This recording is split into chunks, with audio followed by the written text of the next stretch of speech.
Welcome back to another class on the Treasures of Mishnayot. We are continuing Berachot, Perek Gimel, Mishnah Gimel. This will be part one of the Shur. We're going to try to divide this into two parts. The Kahati opens up with a small introduction. La'achar shelamadnu b'Mishnayot HaKadumot, Matai Adam Patur Mikri Shema. After learning in the previous Mishnayot, when a person is exempt from reciting the Shema, Ba Mishnatenu lelamed, comes our Mishnah to teach us, Mi hem hapiturim bichlal mikri Shema. Who are those that are exempt altogether from ever reciting Kriyat Shema? The Mishnah begins, Nashim ve'avadim u'ketanim, piturim mikriyat Shema. Women and slaves and children, they are exempt from reciting Shema. Nashim piturot, what is the reason a woman is exempt from reciting the Shema? Lefi mitzvot kriyat Shema hi mitzvat aseh she'azman grama. Because the mitzvah of reciting the Shema is a positive commandment which is caused by time. Sharei kiyuma talui bezman misuyam shalayom. Because fulfilling the mitzvah of Shema is dependent on a certain time of the day. Bizman shechiva, bizman kima. At the time when people lie down, and at the time when people wake up, when people get up. V'chol mitzvot aseh shazman grama, and any positive commandment where the time is what causes the mitzvah to come. Shazman gorem et mitzvah, like he explains in Hebrew in parentheses, that the time causes the mitzvah to come. Nashim piturot, women are exempt. So we need to understand like this. Why are women exempt from reciting the Kriya Shema? Very simple. Since the day is what causes me to say Shema during the day, the night is what causes me to say Shema at night. It's the day and the night that cause me to say Shema 2 times a day. That's why women are exempt. In a simpler language, if I wanted to say Shema 2 times at night, or 2 times during the day. When I say 2 times at night, I'm saying 1 for the day. Can I do that? No. Because the mitzvah 1 time is during the day. The mitzvah of 1 time is during the night. Or the other way around. If I want to say 2 times Shema during the day to get it out of the way for the night, can I do it? No. Why? Because the night is what causes the mitzvah to come. So you can only say 1 Shema during the day, 1 Shema during the night in order to fulfill your obligation from the Torah. Again, we speak about men. Since this is caused by time, which is day and night, we're going to tell you women are exempt. Another example, we'll see also with tefillin. Why are women exempt from tefillin? Because you can't wear it on Shabbat. So it's the weekday that makes me obligated in tefillin. Also, the day and not the night. So on and so on and so forth. Tzitzit, same concept. Why are women exempt from wearing tzitzit? Because it's the day that obligates me to wear tzitzit and not the night. So the rule is very simple. Any time is the time is what makes the mitzvah come about. Women are exempt. And it has to be a positive commandment. Because negative commandment, even though it's time bound, is the time causes it to come, women are obligated. For example, can a woman desecrate Shabbat? Can she turn the lights? No, but it's time bound. Shabbat is what causes me not to turn the light. So if it's time bound, women should be exempt. No. That's a negative commandment. Women are obligated in it. Same thing with Chametz on Pesach, right? And during Nisan, during the period of Nisan, when we keep Pesach for 8 days, in America 7 days in Eretz Yisrael, very simple. You're going to tell me now, 1 second, those days are making you eat Chametz. Since it's time bound, women should be exempt. No, since it's a negative commandment that you're not allowed to have chametz in your possession or eat chametz, so that's what we're going to tell you, even women are obligated. Okay. Avadim, what about slaves? What kind of slaves? We want to speak about over here, Avadim Kenaanim. Eved Kenani. But we're not speaking about over here Eved Ivri. There's a very big difference between a Jewish slave and a Canaanite slave. A Canaanite slave is half Jewish, half non-Jewish. and he can only do the mitzvot of women and not the mitzvot of men. Let's see that inside.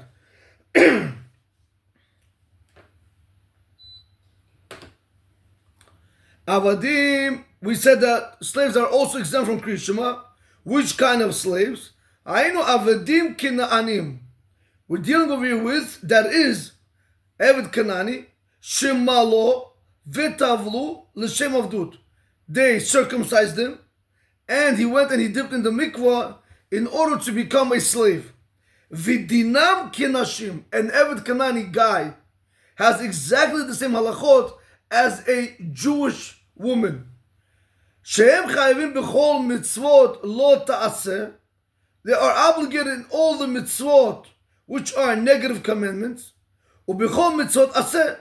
Also they are obligated in all positive commandments.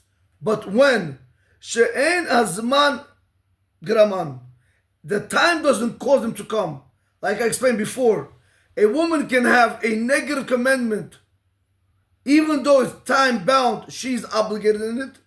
A positive commandment, if it's not time bound, she's also obligated in it. The only time women are going to be exempt is by positive commandments, which are time bound. But when you're dealing with mitzvot aseh, positive commandment, shazman garman, piturim, the Eved Kanan is also going to be patur. Again, same halachot, rabotai. For women, same halachot for Eved Kanani.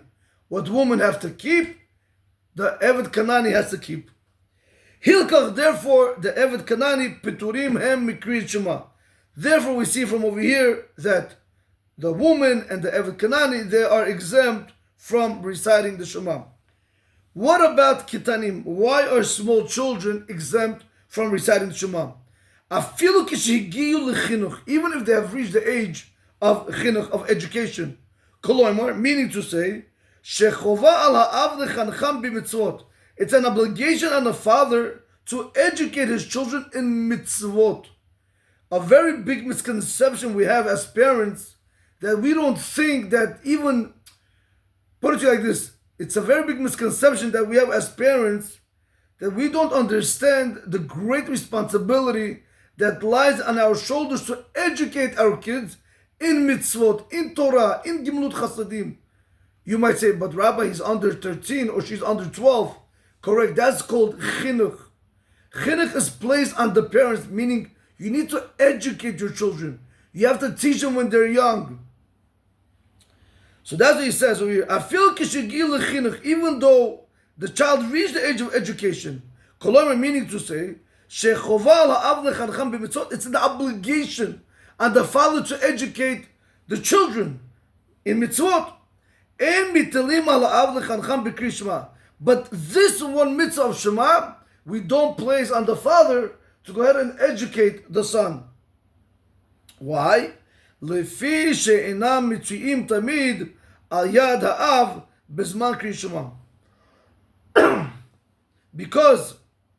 the children are not constantly found by the father at the time of Kriyat Shema. The father might be in the Beis Medrash, the father might be at work, the father might be in the synagogue davening Aravit. At the time when the child wants to recite the Shema, he's not around his father, so therefore we can't place that obligation of educating the child in Shema, since the father is not always available for his son. So we see over here the reason why a child is exempt from Kriyat Shema, even if he reached the age, let's say, of 5 or 6. Why is he exempt? Because the child is not always with the father at the time when he has to say Kriyat Shema. B'Yushalmi Amru, in Yushalmi, in Talmud Yushalmi, they said, they're going to give you different reasons to why women are exempt, slaves are exempt, and children are exempt. Why are women exempt? Meaning, Nashim Minayin, from where do we know that women are exempt from Kriyat Shema? They're going to bring us proofs to why they are exempt.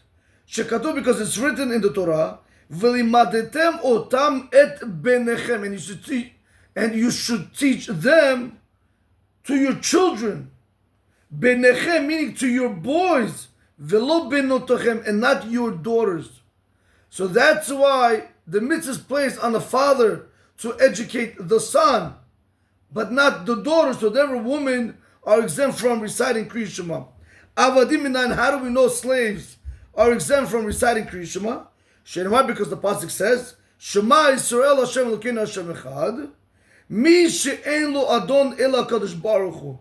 Someone who only has one master can only say Shema Yisrael Hashem Elokeinu Hashem Echad.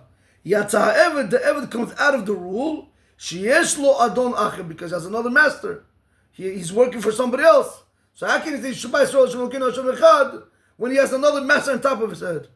The only time a person can say Shema Yisrael Hashem Elokeinu Hashem Echad, that is specifically in a situation where Hashem is the only master. What about Ketanim Minayin? From where do we know that small children are exempt from reciting the Shema? Shekatuv in Parsha Shemot Perek Yud Gimel Pasuk Tet. Lema'anti et Torat Hashem bipicha, in order that the Torah of Hashem should be in your mouth. When it comes to Kriya Shema, in the Shema we're going to tell you, since he's not constantly found next to his father, we're going to tell you that he is exempt. Rabotai, we're going to stop over here. B'ezrat Hashem, we're going to continue tomorrow. Umina tefillin, v'chayvim b'tefillah, and so on and so forth. There's going to be part 2, Bilineder, for this. But we did see today that a woman, an Eved Kanani, and a child are exempt from reciting Kriya Shema. Why are women exempt from reciting Kriya Shema? Because it's the time is what causes us to say Shema. So therefore women are exempted from saying Shema. What about Eved Kanani? Why is he patur from saying Shema? Very simple. Because it says, Rabotai, just like a woman is exempt from Kriya Shema, so too he is exempt from Kriya Shema. What about Kitanim? Because the father is not always available to be by the son. Since he's not always around at the time when the son has to go to sleep. So therefore we're going to tell the father, even though he has an obligation to educate his children in other mitzvot, this mitzvot the Chachamim have waived for the father. Have a great day. Baruch Adonai Olam. Amen. V'amen.